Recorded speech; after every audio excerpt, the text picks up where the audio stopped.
आज संपन्न झालेला आहे। पत्रकार परिषदेमध्ये उपस्थित सन्माननीय उपमुख्यमंत्री देवेंद्र फडणवीसजी, उपमुख्यमंत्री अजितदादा आणि आमचे सहकारी मंत्री आणि सर्व पत्रकार मित्रांनो, मी आपलं मनापासून स्वागत करतो। मनापासून आपल्याला सगळ्यांना धन्यवाद देतो की हे आमचं महायुती सरकारचं दुसरं हिवाळी अधिवेशन आहे आणि एकंदरीत 14 दिवसाचा कालावधी, त्यापैकी सुट्ट्या सोडून 10 दिवसामध्ये कामकाज झालं आणि अधिवेशनामध्ये एकंदर नवीन 17 विधेयकं मांडण्यात आली, त्यापैकी 12 मंजूर झाली। महत्त्वाचं विधेयक म्हणजे आपलं लोकायुक्त विधेयक मंजूर झालं। गेल्या वर्षी हिवाळी अधिवेशनातच हे विधेयक विधानसभेत मंजूर झालं होतं, परंतु तब्बल वर्षभरानंतर ते विधान परिषद मंजूर करण्यात आलं। यामध्ये सगळ्यात महत्त्वाचं म्हणजे भ्रष्टाचार विरोधी कायद्याचा समावेश असलेलं हे महत्त्वाचं विधेयक या अधिवेशनात मंजूर केलं। याशिवाय महाराष्ट्र वस्तू सेवा कर, चिटफंड सुधारणा, कॅसिनो निरसन अशी अनेक विधेयकं मंजूर झालेली आहेत। मी विधानसभेचे अध्यक्ष राहुल नार्वेकरजी यांना देखील धन्यवाद देतो, त्यांचं मनापासून अभिनंदन करतो, कारण त्यांनी एकाच वेळेस 2 जबाबदाऱ्या यावेळेस पार पाडल्या। सुनावण्या पण होत्या आणि अधिवेशनही होतं। आमदारांच्या सुनावण्या देखील त्यांनी अधिवेशन कालावधीमध्ये घेतलं आणि त्याचबरोबर सभागृह देखील चाललं। मगाशी दोन्ही उपमुख्यमंत्री महोदयांनी सांगितलं की एकही मिनिट वाया न घालवता हे दोन्ही सभागृहाचं कामकाज सुरळीतपणे झालं। त्यासाठी विधान परिषदेच्या उपसभापती नीलमताई गोरे यांनाही मी धन्यवाद देतो।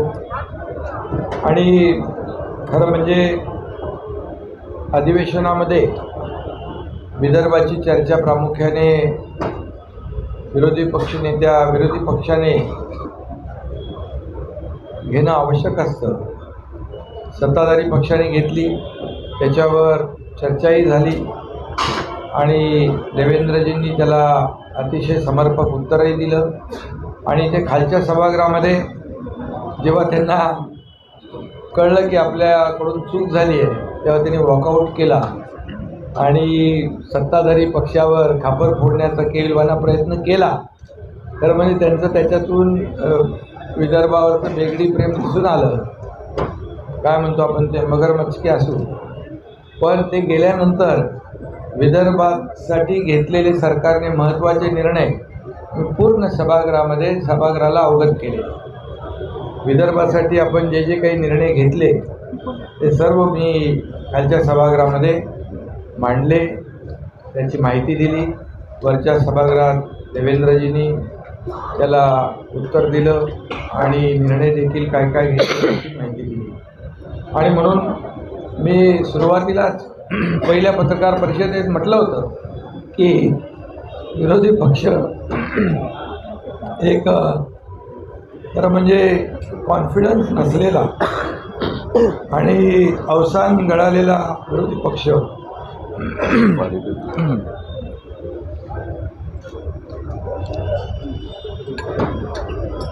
एक वाक्यता नसलेला आणि ज्या पद्धतीने ज्या पोटतिडकीने त्यांनी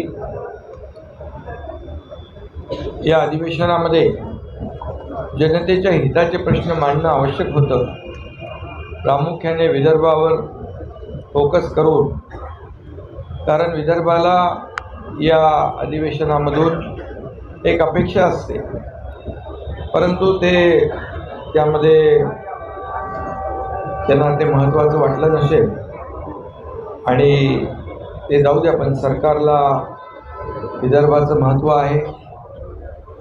उपमुख्यमंत्री आमच्या विदर्भातले आहेत, अनेक मंत्री आमदार त्यामुळे विदर्भात अधिवेशन जेव्हा नागपूरला अधिवेशन होतं त्यावेळेस मोठ्या प्रमाणावर आपण विदर्भाला न्याय देत असतो आणि त्यामुळे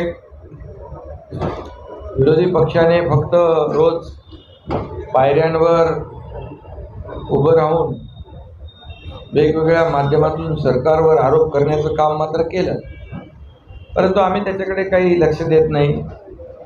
सरकारी सत्ताधारी पक्षाने त्याच्याकडे दुर्लक्ष आम्ही नेहमी करतो. आम्ही त्यांना कामाने उत्तर देतो, कामातून आणि निर्णय घेऊन सरकार आमचं उत्तर देतं आणि त्याप्रमाणे सभागृहामध्ये अपेक्षेप्रमाणे अवकाळी पाऊस, दुष्काळ, शेतकऱ्यांचे प्रश्न यावर व्यवस्थित चर्चा झाली आणि अधिवेशन असताना देखील मला वाटतं आपण एका मतदारसंघात आशिषच्या आशिषच्या जयस्वालच्या मतदारसंघात रामटेकमध्ये देखील आम्ही दोघं गेलो आणि तिथल्या पिकांचं झालेलं नुकसान पाहिलं. अजितदादांनी देखील काही ठिकाणी भेटी दिल्या. ते शनिवारी तुम्ही इकडेच होते ना, शनिवारी. आणि असं एकंदरीत अवकाळी पावसावर देखील चर्चा झाली आणि अतिशय सरकार या बाबतीमध्ये गंभीर आहे. शेवटी जेव्हा जेव्हा शेतकऱ्यांवर संकट आलं त्या वेळेस मग अवकाळी असेल, गारपीट असेल आणि त्यावेळेस सरकारने शेतकऱ्यांना मदत केलेली आहे. अगदी नियम बाजूला ठेवून मग NDRFचे नियम असतील, SDRFचे नियम असतील, 2 हेक्टरचं 3 हेक्टर करण्याचा विषय असेल, सातत्याने पडणाऱ्या पावसामुळे होणारं नुकसान असेल, त्याचबरोबर जेव्हा जेव्हा शेतकऱ्यांवर संकट आलं त्यावेळेस मग कांद्याचं नुकसान असेल, तेव्हा सरकारने शेतकऱ्यांच्या मागं उभं राहण्याचं काम केलेलं आहे.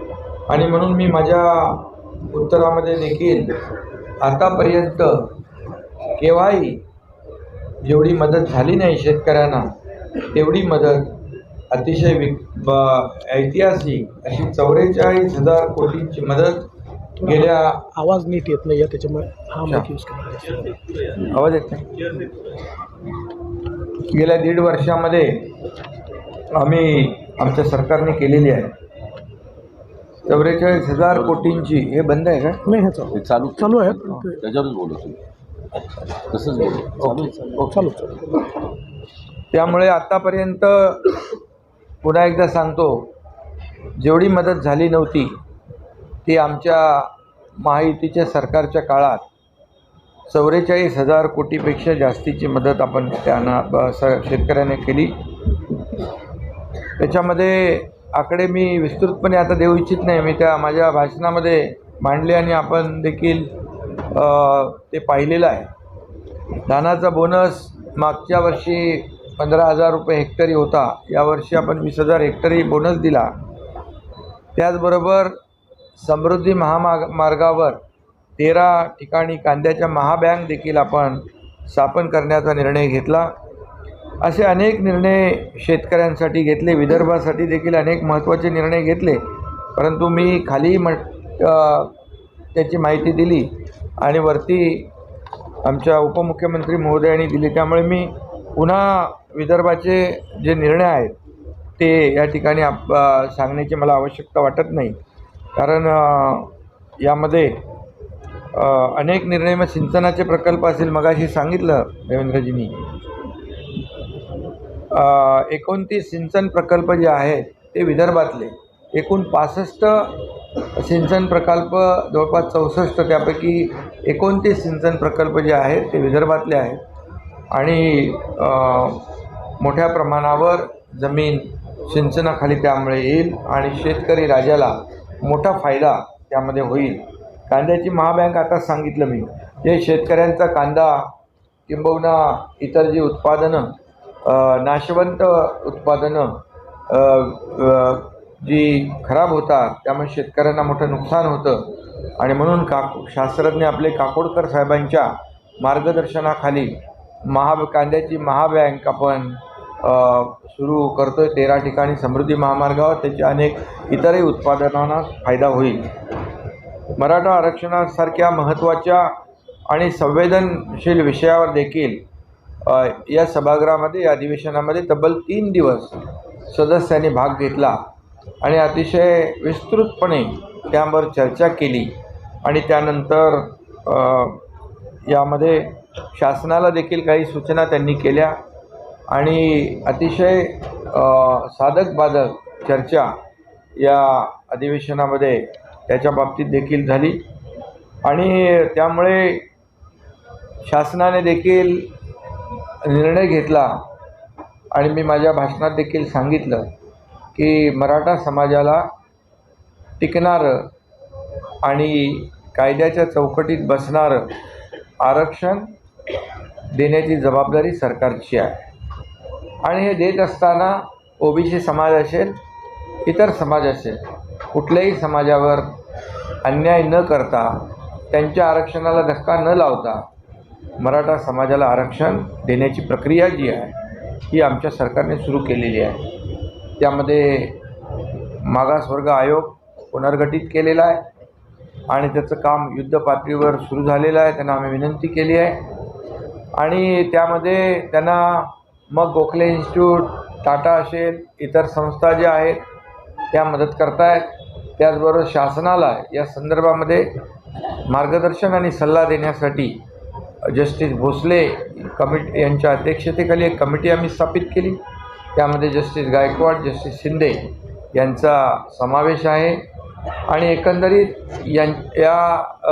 सर्व जी टीम आहे त्या टीमच्या माध्यमातून मराठा समाजाला आरक्षण टिकणारं देण्याच्या संदर्भात योग्य ते मार्गदर्शन होईल. सरकार पूर्णपणे युद्धपातळीवर काम करतं आहे आणि आपली शासकीय यंत्रणा देखील आहे, ती यंत्रणा देखील आम्ही पूर्णपणे या कामी लावलेली आहे. त्यामुळे 1 महिनाभरामध्ये जो मागासवर्ग आयोगाचा अहवाल म्हणजे 1 फेब्रुवारीपर्यंत 1 जानेवारीमध्ये पूर्ण महिना मिळतो आहे. आता जवळपास आणखी 8-10 दिवस आहेत, 8 दिवस आहेत या शेवटच्या डिसेंबरचे.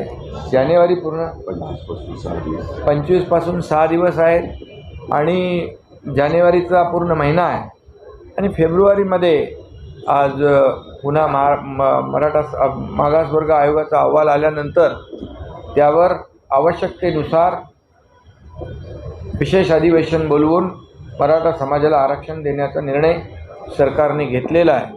ते सभागृहात मी सांगितलेलं आहे. सुदैवाने क्युरेटिव्ह पिटिशन जी आहे ती देखील सुप्रीम कोर्टामध्ये जी आम्ही फाईल केलेली आहे त्यावर देखील एक विंडो ओपन झाली आहे आणि त्यामध्ये देखील लिस्टिंग करून प्रोसेसमध्ये ती ऐकण्याची एक अशी आशा निर्माण झालेली आहे आणि त्यामुळे देखील जर आपल्या ओपन कोर्टामध्ये ती बाजू मांडण्याची संधी मिळाली तर त्याच्यामध्ये देखील मराठा समाजासाठी खूप मोठा फायदा आहे. त्याचबरोबर जस्टिस शिंदे कमिटी जी जुन्या नोंदी, कुणबी नोंदी असलेल्या शोधण्याचं आणि ते देण्याचं काम करते आहे. जस्टिस शिंदे कमिटी देखील अतिशय चांगलं काम त्या कमिटीने केलेलं आहे. पहिला एक त्यांनी अहवाल आम्हाला सादर केला, दुसरा अहवाल परवाच्या दिवशी सादर केला आणि तो आम्ही तपासण्यासाठी विधी व न्याय विभागाकडे पाठवला आहे आणि त्यानंतर कॅबिनेटसमोर तो सादर होईल. आणि ही जी काही SOP तयार झाली आहे, कार्यपद्धती जी तयार झालेली आहे, ज्यांच्या जुन्या नोंदी 1967 पूर्वीच्या आहे त्याच्या ब्लड रिलेशनमध्ये असलेल्या नातेवाईकांना यामध्ये कुणबी प्रमाणपत्र देण्याचा GR जो आहे, जो कायदा आहे तो जुना कायदा आहे. फक्त तो प्रभावीपणे काही भागामध्ये त्याची अंमलबजावणी होत नव्हती आणि जस्टिस शिंदे साहेबांनी त्याच्यामध्ये खूप लक्ष देऊन काम केलेलं आहे आणि पुढे देखील काही आणखी त्यांनी तेलंगणा सरकारला विनंती केली, आम्ही पत्र लिहिलेलं आहे. काही डॉक्युमेंट जे आहेत जुने 1967 पूर्वीचे ते देखील शोधण्याचं काम या ठिकाणी सुरू आहे आणि त्यामुळे खूप मोठ्या प्रमाणावर जशी मनोज जरांगे यांची जी मागणी होती की जुन्या कुणबी नोंदी शोधल्या पाहिजेत आणि ते काम देखील प्रभावीपणे या ठिकाणी केलेलं आहे आणि त्याच्यावर पुढे देखील काम सुरू आहे. आणि एकंदरीत आम्ही सभागृहात देखील विनंती केलेली आहे. आजही पुन्हा विनंती करतो की आमचं सरकार जे आहे हे सर्वसामान्य लोकांचं सरकार आहे, लोकाभिमुख सरकार आहे, सर्व समाजाला सोबत घेऊन जाणारं सरकार आहे. म्हणून यावेळेस पाहिलं आपण खूप मोठ्या प्रमाणावर अधिवेशन कालावधीमध्ये आंदोलन देखील म्हणजे मोर्चे आले, परंतु आम्ही सर्वजण त्याला सामोरे गेलो, त्यांच्या शिष्टमंडळाला भेटलो. वेळ पडली तेव्हा जेव्हा आंदोलनं उपोषणं झाली त्यावेळेस मी मुख्यमंत्री म्हणून देखील काही ठिकाणी गेलो, काही ठिकाणी दोन्ही आमचे उपमुख्यमंत्री, काही ठिकाणी मंत्री देखील गेले. मग तिथे मराठा समाजाचं आंदोलन होतं, काही ठिकाणी ओबीसी समाजाचं होतं, धनगर समाजाचं होतं, आदिवासी समाजाचं होतं, आणखी कुठले कोळी कोळी टोकरी कोळी ते त्यांचे आंदोलन होतं. त्यांना देखील आम्ही भेटलो. आम्ही असं कुठेही ताठर भूमिका घेतली नाही सरकारने. आम्ही अतिशय लोकांच्या मधले आम्ही कार्यकर्ते आहोत, लोकाभिमुख सरकार आहे आणि त्यामुळे कुठेही इगो न ठेवता आम्ही ते आंदोलनकर्ते जे आहेत त्यांनाही त्या वेळेस मार्ग काढण्याचा आम्ही प्रयत्न केलेला आहे. त्यामुळे सरकार अतिशय सकारात्मक आहे. सरकार पूर्णपणे जे काम करते त्याच्यात पारदर्शकता आहे. त्यामुळे सरकार या विषयाला घेऊन अतिशय गंभीर आहे आणि संवेदनशीलतेने आम्ही काम करतो आहे. त्यामुळे आंदोलनकर्त्यांना देखील सरकारच्या वतीने माझी विनंती आहे की राज्यामध्ये कायदा सुव्यवस्था राखणं सगळ्यांचं काम आहे. शांतता, सुव्यवस्था, जातीमध्ये तेढ निर्माण होणार नाही याची काळजी आपण सर्वांनी घेतली पाहिजे. आणि म्हणून सरकारचं काम तुमच्या समोर आहे आणि जे आम्ही जे करतो आहे ते सर्व जनतेसमोर आहे आणि जे आम्ही बोललो आहे ते आम्ही करतो आहे. म्हणजे आम्ही कुठल्याही गोष्टीमध्ये म्हणजे पूर्वी जसं झालं या मराठा आरक्षणाच्या संदर्भामध्ये मागच्या सरकारने किती गांभीर्याने घेतलं हे आपल्यालाही माहीत आहे. सुप्रीम कोर्टामध्ये ज्या पद्धतीने मराठा समाजाची बाजू मांडण्याची आवश्यकता होती, दुर्दैवाने ते मांडली गेली नाही हे मी या ठिकाणी सभागृहात देखील मी सांगितलं. परंतु आमचं सरकार अतिशय संवेदनशील आहे. याच्यामध्ये अतिशय नामवंत वकील म्हणजे हरीश साळवींसारखे, रोहतगींसारखे अनेक नामवंत वकील जे आहेत त्यांची फौज आम्ही सुप्रीम कोर्टाच्या कामकाजासाठी देखील तैनात केलेली आहे. त्यामुळे आमची भूमिका आणि आमचे जे काही हेतू आमचा स्पष्ट आहे, भूमिका आमची स्पष्ट आहे, ती आम्ही स्पष्टपणे जाहीर केलेली आहे. त्यामुळे आंदोलक जे आहेत म्हणजे मनोज जरांगे असतील किंबहुना इतरही जे कोणी असतील त्यांनाही माझं आव्हान आणि विनंती आहे की सरकारवर विश्वास ठेवा. कारण विरोधी पक्षाने देखील जेव्हा आम्ही सर्व पक्षीय बैठक घेतली होती मुंबईमध्ये त्याही वेळेस सगळ्यांच्या सह्या त्याच्यावर आहेत की हे जे काही काम आहे त्याला थोडा अवधी लागणार आहे, वेळ दिला पाहिजे. परंतु आता विरोधी पक्ष देखील ते त्यांनी सांगितलेलं विसरून गेला आहे. परंतु हरकत नाही, आम्हाला आमची जबाबदारी कळते आहे आणि आम्ही मराठा समाजाला टिकणारं, कायद्याच्या चौकटीत बसणारं आणि इतर प्रवर्ग म्हणजे इतर मागासवर्ग ओबीसी आणि इतर कुठल्याही समाजावर अन्याय न करता हे आरक्षण देणार आहे. फक्त मराठा समाजाने देखील आणि इतर समाजाने संयम राखणं आवश्यक आहे. काही लोक अतिशय भावनेच्या भरामध्ये तरुण टोकाची भूमिका घेऊन आत्महत्येसारखे प्रकार होतात. ते अतिशय दुर्दैवी आहे आणि अतिशय वेदनादायी आहे. त्यामुळे माझी विनंती आहे की आमचं काम तुमच्या समोर आहे. आम्ही एक अतिशय भूमिका जी घेतली त्याप्रमाणेच आम्ही काम करतो आहे आणि हे जे काही मराठा मागासवर्ग आयोग आहे तोही युद्ध पातळीवर काम करतो आहे. त्यामुळे जे जस्टिस शिंदे साहेबांची कमिटी तिकडे काम करते, क्युरेटिव्हसाठी आमची फौज तिकडे काम करते. त्यामुळे कुठल्याही मनामध्ये किंतु परंतु कुणी ठेवू नये आणि सरकारवर विश्वास ठेवावा आणि लवकरच आपल्या सगळ्यांच्या सहकार्याने निर्णय होईल एवढंच मी या प्रसंगी सांगू इच्छितो. आणि त्याचबरोबर आपले कर्मचारी आणि अधिकारी जे त्यांनी देखील आंदोलन 1 दिवसाचा संप पुकारला होता जुनी पेन्शन योजनेसाठी, त्यांच्याशी आम्ही बोललो. त्यांनाही आम्ही जेव्हा सुरुवातीला मुंबईमध्ये असताना त्यांनी आंदोलनाची एक इशारा दिला होता त्यावेळेस आम्ही त्यांना सांगितलं सरकार शेवटी तुम्ही आणि सरकार काही वेगळे नाही आहे, तुम्ही देखील एक सरकारचा महत्त्वाचा भाग आहात, महत्त्वाचा घटक आहात. शेवटी शासन आणि प्रशासन ही रथाची दोन चाकं आहेत आणि त्यामुळे तुम्ही आंदोलन न करता तुमची जी काय भूमिका आहे त्या भूमिकेशी सरकार देखील सहमत आहे आणि त्यावेळेस देखील आम्ही सामाजिक आणि आर्थिक सुरक्षितता त्यांना मिळाली पाहिजे हा शब्द आम्ही त्यांना दिला होता आणि त्यावर आजही आम्ही कायम आहोत. त्याप्रमाणे श्रीवास्तव यांची कमिटी आम्ही नेमली होती, तीन लोकांची, सुबोध कुमार बक्षी आणि आपले सुधीर श्रीवास्तव. त्यामुळे त्यांनी देखील तो अहवाल दिलेला आहे आणि आम्ही त्या कर्मचारी संघटनेच्या पदाधिकाऱ्यांना नेत्यांना सांगितलं की आपण बसून पुढच्या बजेट अधिवेशनमध्ये याच्यावर आपण ठोस निर्णय घेऊ. त्यामुळे त्यांनी विश्वास ठेवला आणि त्यांनी संप देखील आपलं आंदोलन मागे घेतलं. त्यांना देखील मी मनापासून धन्यवाद देतो. असं शेवटी सरकारला थोडा वेळ दिला पाहिजे.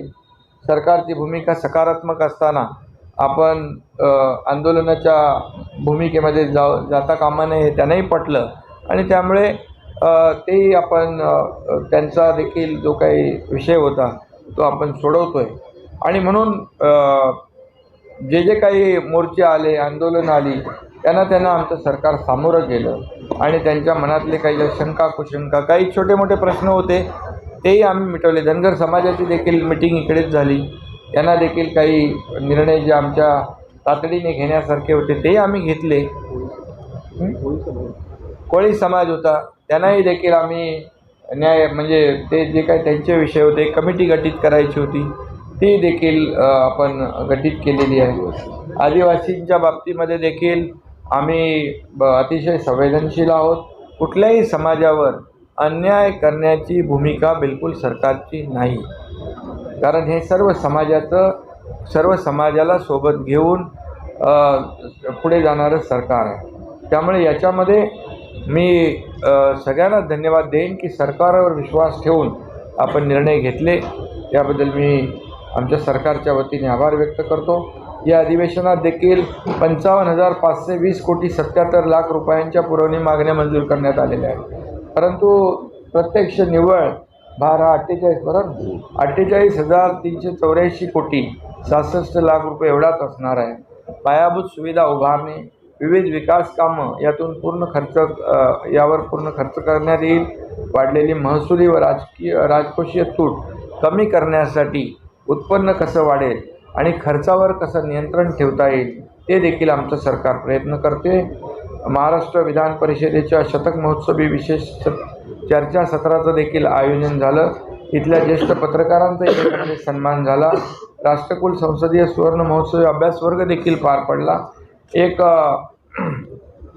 आणि जे काही आपलं कार्यक्रमामध्ये होतं ते सर्व सोपस्कार आणि जी काही जो कार्यक्रम होता तो पूर्ण करण्याचं काम या अधिवेशनामध्ये सरकारने केलेलं आहे. आणि फक्त एवढंच आहे की विरोधी पक्ष जो आहे त्यांनाही धन्यवाद देतो आम्ही. ठीक आहे, ते टीका करून गेले. जेव्हा त्यांना वाटतं आपल्याकडे म्हणजे आपल्याकडून काही राहून गेलं तेव्हा ते टीका करतात आणि वॉकआउट करतात, हरकत नाही. परंतु त्यांनी देखील या अधिवेशनामध्ये सभागृहामध्ये बसून सहकार्य केलं. काही प्रश्नांवर, काही मुद्द्यांवर, काही विषयांवर चर्चा केली. चर्चेला आमच्या मंत्री महोदयांनी उत्तरही दिली आणि एक अधिवेशन जे आहे हे एक सकारात्मक आणि जनतेच्या हिताचे अनेक चांगले निर्णय घेणारं ठरलं. याबद्दल मी माझे दोन्ही सहकारी उपमुख्यमंत्री, आमचे मंत्रिमंडळातले सर्व सहकारी, आमचे सर्व महायुतीचे आमदार या सगळ्यांना मनापासून धन्यवाद देतो आणि तुम्ही पत्रकारांनाही धन्यवाद देतो. तुम्ही सर्व बातम्या ज्या आहेत त्या सर्व वेळोवेळी सकारात्मक पॉझिटिव्ह दिल्या. अध्यक्षांना पुन्हा एकदा धन्यवाद आणि उपसभापती आमच्या विधान परिषदेच्या नीलमताई गोरे यांनाही मनापासून धन्यवाद देतो.